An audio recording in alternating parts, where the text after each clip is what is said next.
siendo renacidos por la palabra de Dios que vive y permanece para siempre. Necesitados pero confiados, tal vez con dificultades, pero esperanzados. Buscamos todos los días ser reavivados por la palabra del Señor. Hoy meditamos en el capítulo 3 del libro de los Romanos. Pero antes pedimos la bendición de Dios. Señor, al meditar en tu palabra queremos hacerlo en tu presencia. Por favor, dirígenos con tu Espíritu. Te lo pido y te lo agradezco en el nombre de Jesús. Amén. El apóstol San Pablo es el que escribió este libro a los romanos y en el capítulo 3 él insiste con los resultados de una fe colocada en Dios y de una vida de fidelidad y de obediencia que resultado de esa fe armoniza con los planes y el proyecto de Dios. Comienza el capítulo diciendo: ¿qué se gana con ser judío o qué valor tiene la circuncisión? Mucho desde cualquier punto de vista. En primer lugar, a los judíos se le confiaron las palabras mismas de Dios. Pero entonces, si a alguno le faltó la fe, ¿acaso su falta de fe anula la fidelidad a Dios? De ninguna manera. Dios es siempre veraz, aunque el hombre sea mentiroso. Así está escrito: por eso eres justo en tu sentencia y triunfarás cuando te juzguen. Largas discusiones teológicas se han realizado a lo largo de los tiempos en relación al tema de la fe, la gracia y la obediencia, la ley, el respeto por los mandamientos de Dios. Que uno, que lo otro, cuando en realidad las dos cosas están juntas. Es imposible respetar los mandamientos y obedecer la ley de Dios si Jesús no mora en nosotros como resultado de un vínculo y de una relación de fe. De la misma manera como si es verdad que Él vive en nosotros y confiamos en su palabra, terminamos obedeciendo sus mandamientos. Versículo 5. Pero si nuestra injusticia pone de relieve la justicia de Dios, ¿qué diremos? ¿Que Dios es injusto al descargar sobre nosotros su ira? Hablo en términos humanos. De ninguna manera. Si así fuera, ¿cómo podría Dios juzgar al mundo? Alguien podría objetar: si mi mentira destaca la verdad de Dios y así aumenta su gloria, ¿por qué todavía se me juzga como pecador? Como que mi pecado aumenta la gloria de Dios. En ese caso, ¿por qué me juzgan como pecador? ¿Por qué no decir: hagamos lo malo para que venga lo bueno? Así nos calumnian algunos, asegurando que eso es lo que enseñamos, pero bien merecida se tiene la condenación. Y entonces, ¿a qué conclusión llegamos?, dice el apóstol. ¿Acaso los judíos somos mejores? De ninguna manera. Ya hemos demostrado que tanto los judíos como los gentiles están bajo el pecado. Así está escrito: no hay un solo justo, ni siquiera uno. No hay nadie que entienda, nadie que busque a Dios. Todos se han descarriado, a una se han corrompido. No hay nadie que haga lo bueno, no hay uno solo. Su garganta es un sepulcro abierto, con su lengua profieren engaños. Veneno de víboras hay en sus labios, llena está su boca de maldiciones y de amargura. Veloces son sus pies para ir a derramar sangre.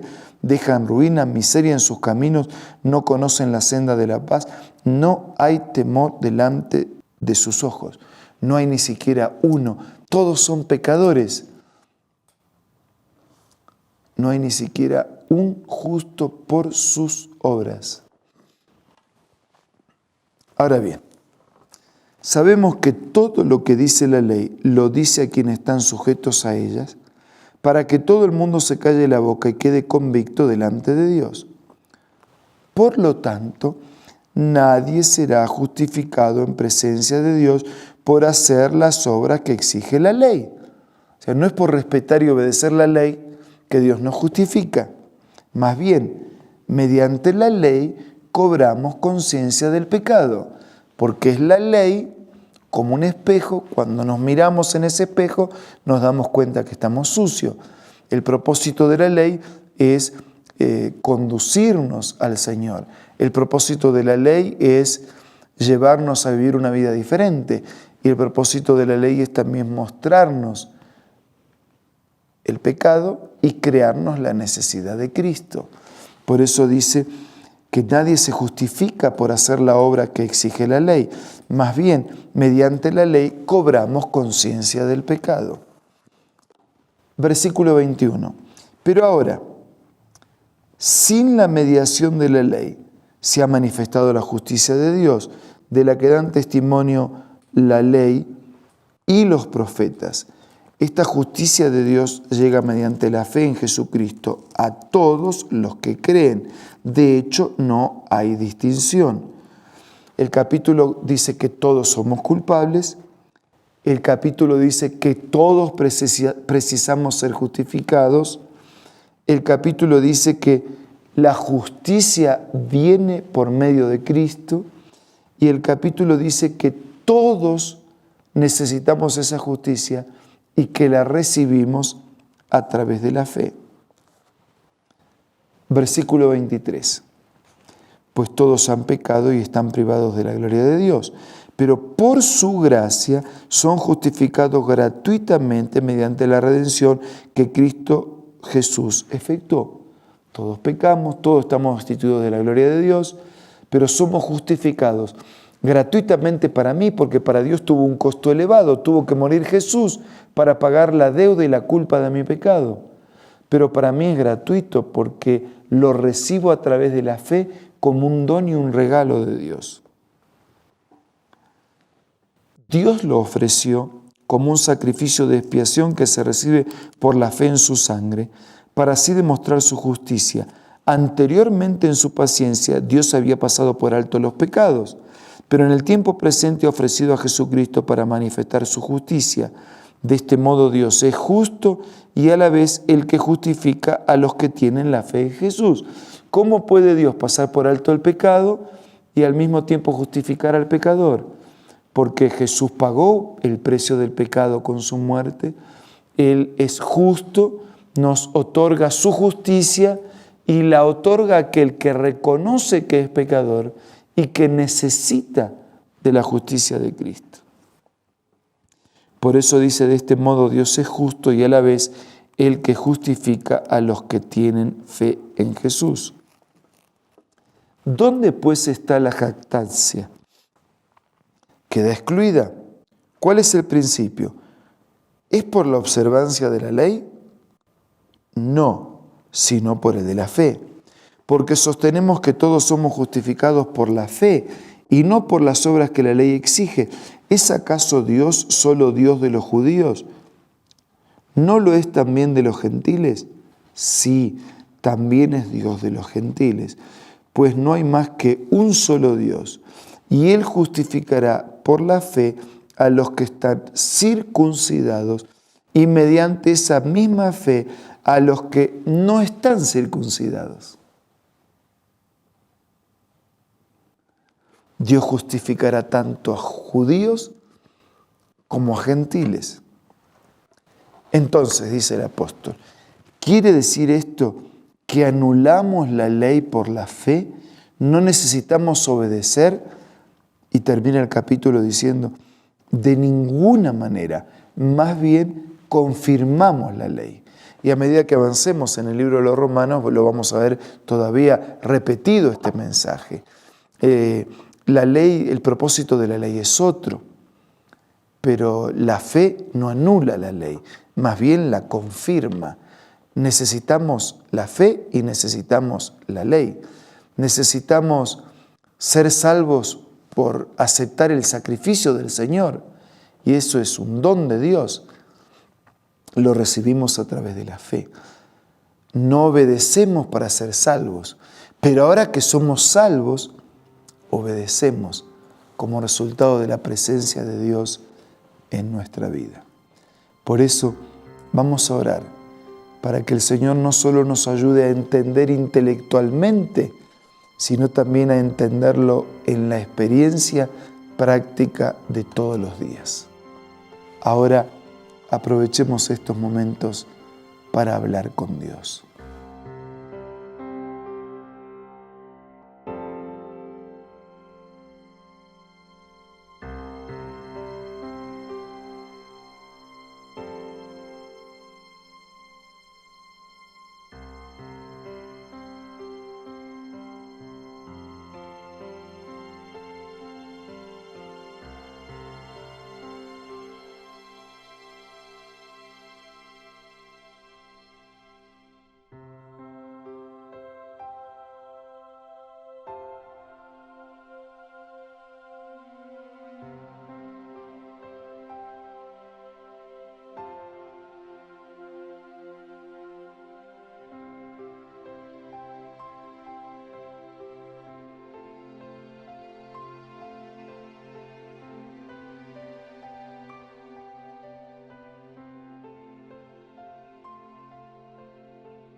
Señor, queremos pedirte que nos ayudes no solo a entender la teoría, la teología, sino también a aplicar agradecidos que somos salvos por la muerte de Jesús y que recibimos ese sacrificio y tu justicia a nuestro favor a través de la fe. Y aún la fe es un don tuyo, por eso te damos muchas gracias. Pero te pedimos que, salvos en Jesús, como resultado de la fe y la comunión contigo, nos ayudes a vivir vidas que respetan tu palabra, tu ley, tus mandamientos y que obedecen tu voluntad.